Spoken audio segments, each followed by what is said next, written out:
తిరుమల లడ్డు ప్రసాదం తయారీలో జంతువుల క్రొవ్వు కలిసిందంటూ ముఖ్యమంత్రి చంద్రబాబు చల్లగా చావు కబురు చెప్పినట్లు ఒక బాంబు పేల్చారని షర్మిలారెడ్డి వ్యాఖ్యలు చేశారు.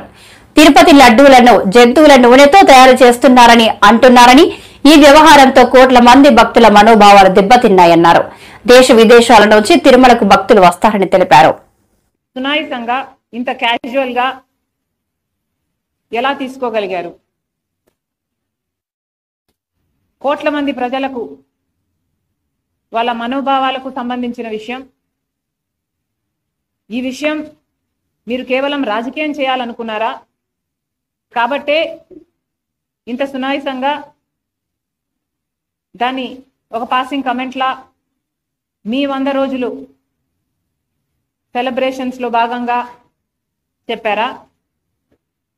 లేదు, నిజంగానే చంద్రబాబు గారికి దీని సివియారిటీ ముందే తెలుసా? ముందే తెలిస్తే మరి ముందే ఎంక్వైరీ ఎందుకు వేయలేదు? ప్రజలకు ఎందుకు చెప్పలేదు? ఇంత ఆలస్యంగా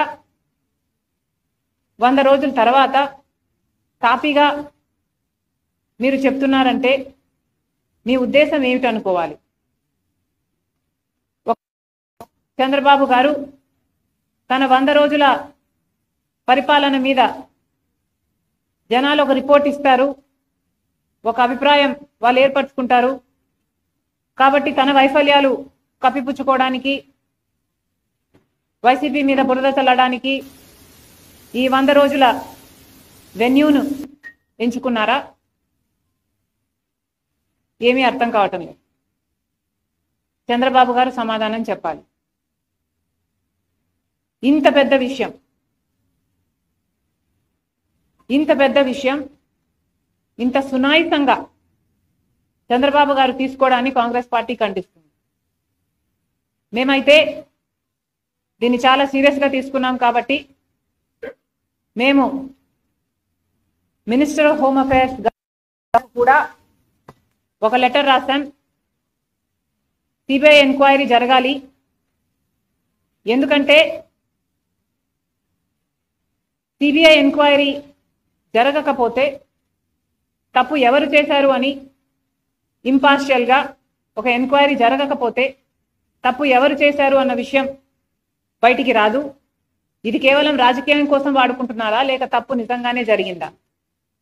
ఒకవేళ తప్పు నిజంగానే జరిగింటే తప్పు చేసిన వాళ్ళను శిక్షించాల్సిన అవసరం ఉంది. ఎందుకంటే వాళ్ళ మీద యాక్షన్ తీసుకోకపోతే మిగతా వాళ్ళు కూడా ఫైనాన్షియల్ బెనిఫిట్ కోసం ఇదే తప్పు చేసే ప్రమాదం ఉంది.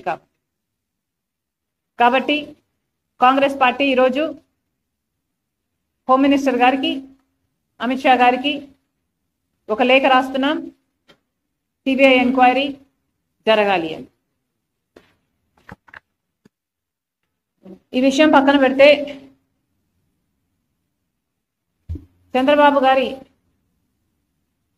100 రోజులు పరిపాలన, 100 రోజుల్లో చంద్రబాబు గారు ఏమి చేశారు అంటే, శిశుపాలుడు తప్పులు లెక్కబెట్టినట్టు జగన్మోహన్ రెడ్డి గారి తప్పులను, అవినీతిని, దోపిడీని శ్వేతపత్రాల్లాగా చూపించారు. వైఎస్ఆర్ గారి పేరును ఎక్కడ వీలైతే అక్కడ తొలగించారు. వైఎస్ఆర్ గారి విగ్రహాలను ధ్వంసం చేశారు. మరి చంద్రబాబు గారు హామీల విషయంలో ఏం చేశారు అంటే సున్నా అనే చెప్పాలి. కూటమి సర్కార్ ఈ 100 రోజుల పరిపాలన ఎలా ఉంది అని చూసుకుంటే 100కి 0 అనే చెప్పాలి. ఎందుకంటే వాళ్ళు అత్యధికంగా బ్యాంక్ చేసిన వాగ్దానాలు సూపర్ 6, చంద్రబాబు గారి సూపర్ 6. చంద్రబాబు గారు చెప్పిన మాట, 100 రోజుల్లో మేము రాష్ట్రాన్ని గాడిలో పెడతాము, 100 రోజుల్లో మేము పక్కా యాక్షన్ ప్లాన్ రూపొందిస్తాము, 100 రోజుల్లోనే మేము అద్భుతాలు చేస్తామని చెప్పిన చంద్రబాబు గారు 100 రోజులు దాటిపోయినా కూడా ఇప్పటి వరకు సూపర్ 6 లో ఒక్క వాగ్దానం కూడా ఇంతవరకు అమలు కాలేదు. ఎందుకు సార్ అని అడుగుతున్నాం. మోడీ గారి డైరెక్షన్లో చంద్రబాబు గారి 100 రోజుల సినిమా అట్టర్ ఫ్లాప్.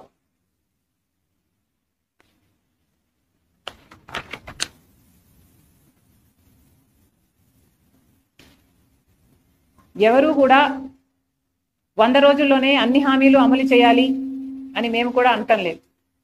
కానీ ఒక మోసపూరిత ప్రభుత్వాన్ని దించి ఇంకో ప్రభుత్వాన్ని ప్రజలు ఎన్నుకున్నప్పుడు ఆ కొత్త ప్రభుత్వము వాళ్ళ పక్షాన నిలబడుతుందని ఎంతో ఆశగా ఓట్లేసినప్పుడు కనీసం మీరు ఇచ్చిన వాగ్దానాలలో ఒక్కటి కూడా నిలబెట్టుకోకపోవడం వెరీ డిసప్పాయింటింగ్. చంద్రబాబు గారి సూపర్ 6లో మొట్టమొదటిది రైతులకి 20,000 రూపాయలు ప్రతి ఏడాది ఇస్తామన్నారు. అన్నదాత సుఖీభవ అనుకుంటా దాని పేరు. మరి ఎంతో మంది రైతులు, కనీసం 50 లక్షల కుటుంబాలు ఈ పథకం కోసం ఇంకా ఎదురు చూస్తూనే ఉన్నారు. ఇటీవల వరదలు కూడా వచ్చాయి. చంద్రబాబు గారు చెప్పిన విషయం 7 లక్షల ఎకరాలలో నష్టం వాటిల్లింది, వాళ్ళందరికీ నష్టపరిహారం ఇస్తానన్నాడు. 17వ తేదీ లోపల అది విడుదల కూడా చేస్తానన్నాడు. ఆ 17 కాస్త దాటిపోయింది. ఇంతవరకు ఆ నష్టపరిహారమే ఇంకా ఇవ్వలేదు.